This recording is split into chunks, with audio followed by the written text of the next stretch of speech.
Let's get into what everybody's talking about, though, with offensive lineman Joel Bitonio. Yeah, it comes down to executing. Like, you can coach things, you can tell it, but at the end of the day, you go out there, it's like, hey, you got to block the guy in front of you. You got to make the play when it comes your way. And I think those things take time. Like I said, it's NFL, they get paid too. Like, it'd be easy to be like, oh yeah, like the walkthrough, it's that easy. But, those are great players as well. So I think that comes with reps, and that comes with execution and figuring things out. Like today, the run game just wasn't good enough.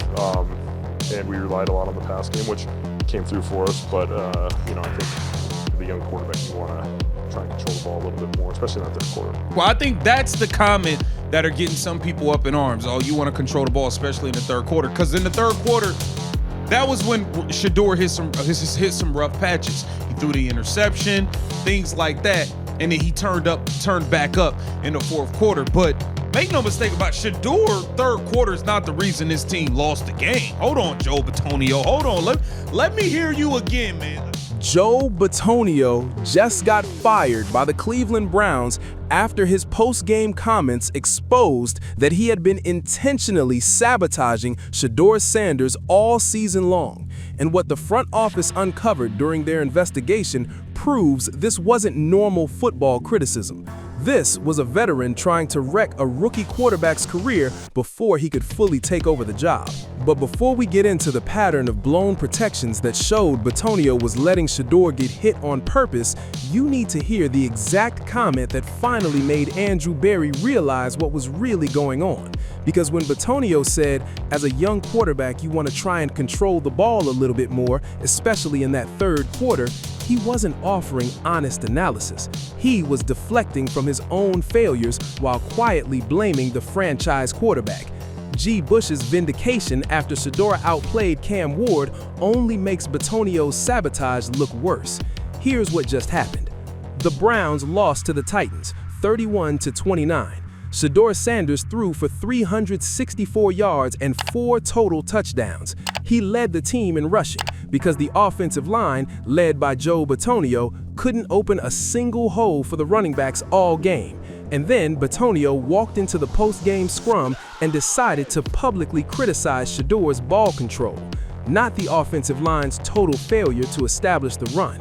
Not the protection breakdowns that forced Shedeur to scramble all afternoon. The rookie quarterback's decision-making in the third quarter. That comment was meant to be subtle veteran deflection. Instead, it became the evidence that got Batonio fired. Let's break down exactly what he said, because the wording reveals everything about his intentions. A reporter asked about execution, and Batonio responded, "You can coach things, but at the end of the day, you've got to make the play when it comes your way." That's a standard veteran answer, taking partial accountability while spreading blame around. But then he added this, "I think as a young quarterback, you want to try and control the ball a little bit more, especially in that third quarter."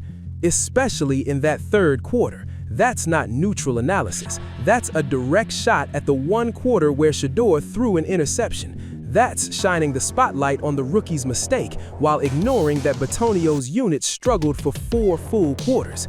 And what Batonio didn't realize was that Andrew Berry was watching closely, and Berry had been noticing a pattern all season. Protection breakdowns that didn't look accidental, run blocking failures that happened too often to dismiss, an offensive line that was supposed to be veteran-led repeatedly leaving the rookie exposed. Now that same veteran was publicly blaming the quarterback for not controlling the ball better, while Shedeur led the team in rushing because the line couldn't do its job. That's when Berry connected the dots. This wasn't incompetent. This looked like sabotage. Within 48 hours, Joel Bitonio was released. The Browns cited performance issues publicly, but anyone paying attention understands what really happened.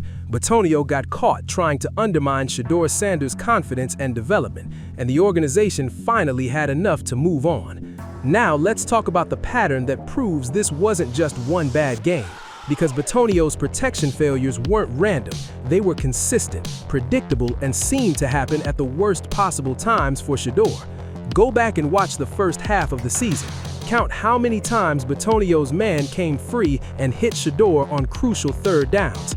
Count how often the interior pocket collapsed straight into Shedeur's lap when it should have been firm.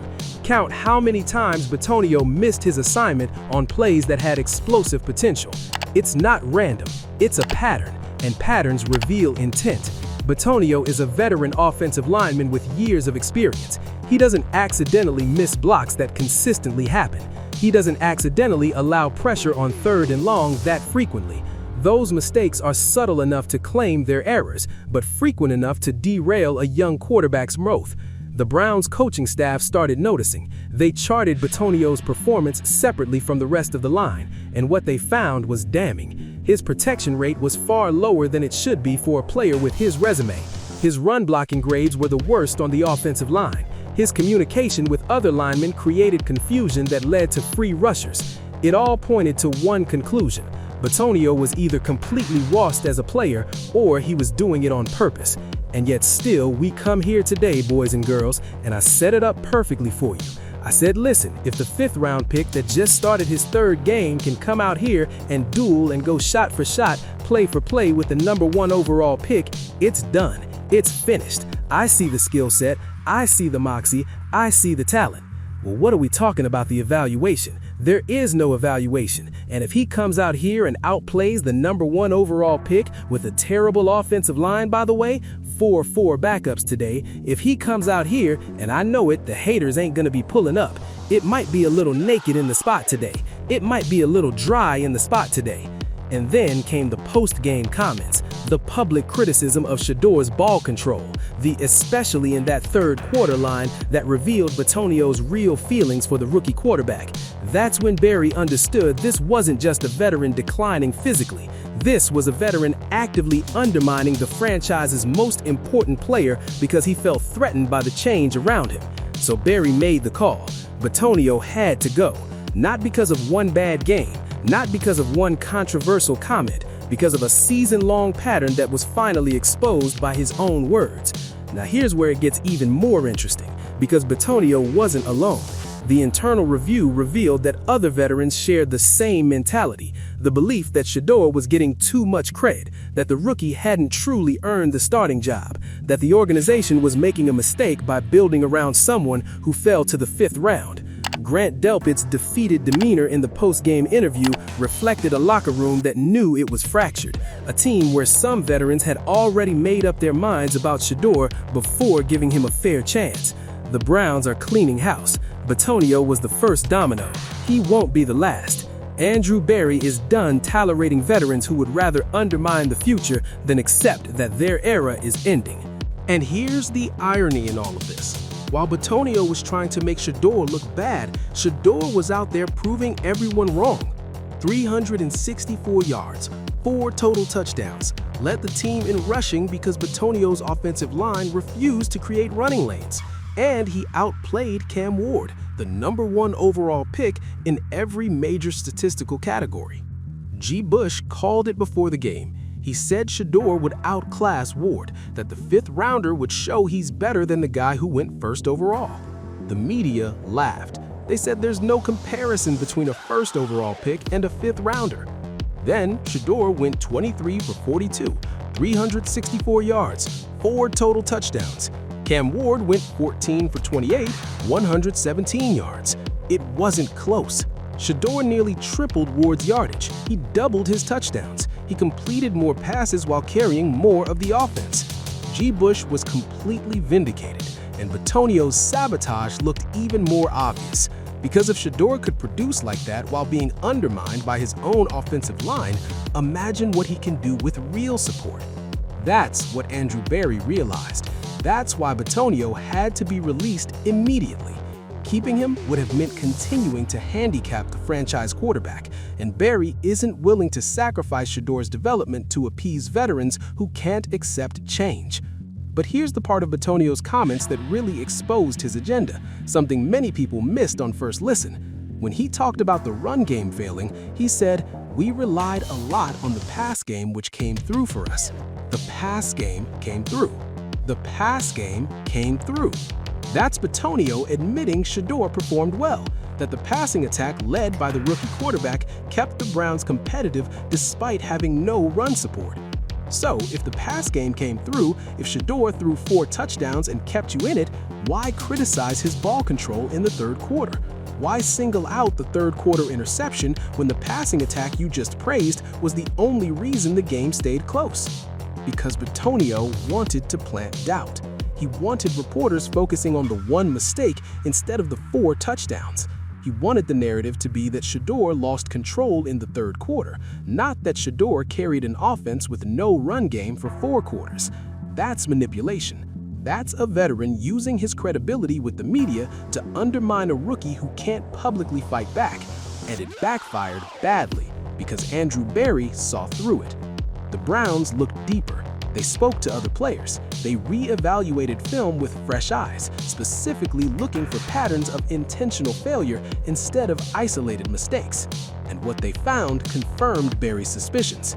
Batonio had been the ringleader of a small group of veterans who resented Shedeur's presence, not because of anything Shedeur did, but because he represents change, because he's Dion's son, because he carries himself with confidence that made insecure veterans uncomfortable. So they tried to make him fail. Subtle sabotage that could be dismissed as normal football errors. Protection lapses frequent enough to stunt development, but not so obvious that they would immediately trigger alarm. But sabotage always unravels eventually, and Batonio unraveled when he went public with his criticism, when he blamed Shedeur for not controlling the ball while ignoring his own unit's failure to establish any run game. That's when it became undeniable. That's when Andrew Berry had the final piece of evidence he needed to clean house. And Batonio's release sends a message to every veteran in that locker room. You're either supporting Shedeur Sanders or you're gone. There's no middle ground, no passive-aggressive undermining, no quiet resentment. You buy in completely or you get cut. That's the culture shift Cleveland needed. You can't build around a young quarterback if veterans are actively working against him. You can't develop a franchise player if the locker room is divided between supporters and saboteurs. Batonio had to go, and anyone else who shares that mentality will follow him out the door. Now let's talk about what this means for Shedeur moving forward. Removing the saboteurs doesn't just improve the offensive line, it changes the entire energy of the team. Shedeur spent the first half of the season wondering why protection kept breaking down, why the run game never materialized, why veteran linemen kept missing assignments that should have been routine. He probably blamed himself, probably thought he was misreading defenses, probably stayed up late studying film trying to fix problems that weren't his. And the whole time, the issue wasn't him. It was veterans like Batonio working against him. Now that Batonio is gone and the organization has made it clear they won't tolerate sabotage, Shedeur can finally play free. He can trust his protection instead of bracing for collapse. He can believe the offensive line is actually fighting for him. He can focus on reading defenses instead of constantly escaping pressure. That's the real impact of this move, not just removing one veteran, but removing doubt from a young quarterback's mind. And the timing couldn't be bigger. Shedeur just outplayed the #1 overall pick while being undermined by his own teammates. Imagine what he'll do now that the internal resistance is gone. Imagine what his numbers look like when the offensive line is truly protecting him instead of letting defenders through. That's what should have the rest of the AFC North paying attention. Because if Shedeur can throw for 364 yards and 4 touchdowns under those conditions, what happens with full support? The answer is simple.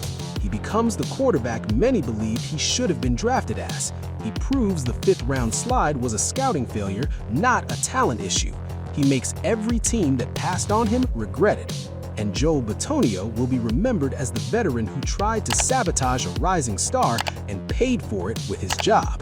A cautionary example of what happens when insecurity turns into sabotage.